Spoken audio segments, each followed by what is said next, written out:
பச்சை மொச்சையை வாங்கி தோலை உரித்து அந்த மணியை எடுத்துடணும். மணியை எடுத்ததை தண்ணியில் ஊற வைக்கணும். நைட்டு ஃபுல்லாக ஊற வச்சுருந்தேன். மறுநாள் காலையில் அந்த தோலை பிதுக்கி எடுத்துட்டு முளைக்க வச்சு அந்த முளைக்க வச்ச பருப்பை எடுத்துக்கிட்டேன். அதுக்கப்புறம் தான் வேக வைக்கணும்.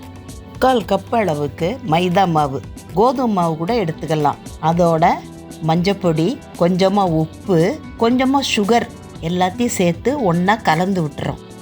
சுகர் அந்த மேல் மாவு கொஞ்சம் இனிப்பாக தெரியறதுக்காக சேர்க்குறோம். இப்போ சுகரும் சேர்த்தாச்சு, எல்லாத்தையும் ஒன்றா கலந்து விட்டுட்டோம்.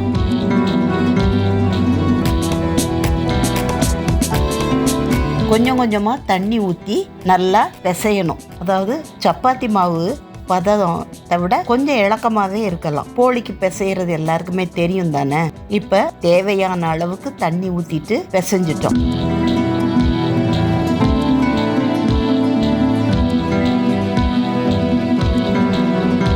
இந்த பிசைஞ்சதில் காஞ்சு போகாமல் இருக்கிறதுக்காக கொஞ்சமாக எண்ணெய் கொஞ்சம் கூடவே விட்டுக்கலாம். எல்லா இடமும் பரவுற மாதிரி அந்த எண்ணெயை சேர்த்து பிசைஞ்சிட்டு இதை ஊற வைக்கணும். குறைஞ்சது 1/2 மணி நேரத்திலிருந்து 2 மணி நேரம் வரைக்கும் ஊற வைக்கலாம். அதுக்கு மேலே கொஞ்சம் நேரம் இருந்தாலும் தப்பு கிடையாது. இப்போ எல்லா மாவையும் நல்லா பிசைஞ்சிட்டோம். எண்ணெயோடு சேர்த்து நல்லா மூடி வச்சாச்சு. இப்போ 1 கப் அளவுக்கு அவரை மணி வேக வச்சதுக்கு 1/2 கப் அளவுக்கு வெல்லம் தேவைப்பட்டுச்சு. தேங்காய் 1 கப்பு எல்லாத்தையும் நல்லா மிக்சியில் பொடி பண்ணி எடுத்துக்கிட்டோம். வெல்லம் பார்த்து சேர்த்துக்கோங்க. இப்போ வேக வச்சு ஆற வச்சுருந்த அவரை மணியை எடுத்து ஏலக்காய் பொடி இல்லைன்னா முழு ஏலக்காய் சேர்த்துட்டு அதை பேஸ்ட்டாக அரைச்சிக்கிட்டோம். நல்லா நைஸாக இருக்கணும், அப்போ தான் தட்ட முடியும். இப்போ கொஞ்சமாக கடாயில் நெய் விட்டுட்டேன். 1 டீஸ்பூன் அளவுக்கு ஒட்டாமல் வர்றதுக்காக சேர்த்துட்டு நம்ம அரைச்சி வச்சுருந்த பேஸ்ட்டையும் அதோடு சேர்த்து லோ ஃப்ளேமில் அடி பிடிச்சிடாமல் கிண்டணும். அதாவது இப்படி உருண்டு வரணும், உருட்டுறப்ப தான் வரணும். அந்த அளவுக்கு நம்ம கிண்டி விடணும்.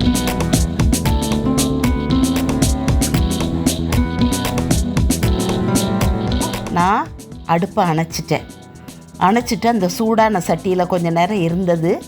ஆறுனதுக்கப்புறம் உருட்டி வச்சுட்டேன். ஒரு வாழை இலை அல்லைனாக்க இந்த மாதிரி ஷீட்டில் எடுத்து நெய் தடவி வச்சுட்டோம். மைதா மாவு பிசைஞ்சு வச்சுருந்தோம்ல, கோதுமை மாவுனாலும் பரவாயில்லைன்னு சொன்னேன். அதிலிருந்து பூரணத்தோட கொஞ்சம் சின்ன உருண்டையாக எடுத்துட்டு நெய் தொட்டு கொஞ்சம் இந்த மாதிரி பரத்திக்கணும்.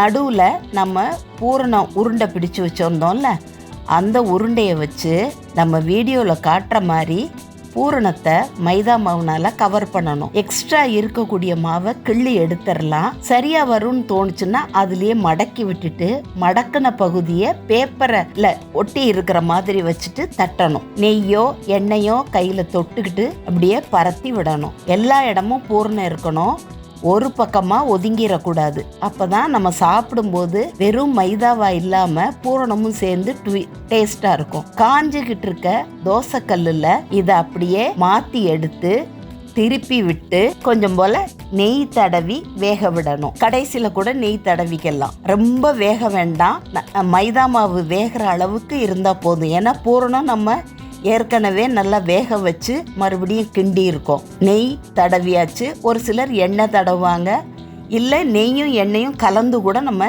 இதில் சேர்த்துக்கலாம். நமக்கு கடலைப்பருப்பை விட இந்த மொச்சைக்கு கூட கொஞ்சம் இனிப்பு தேவைப்படும்.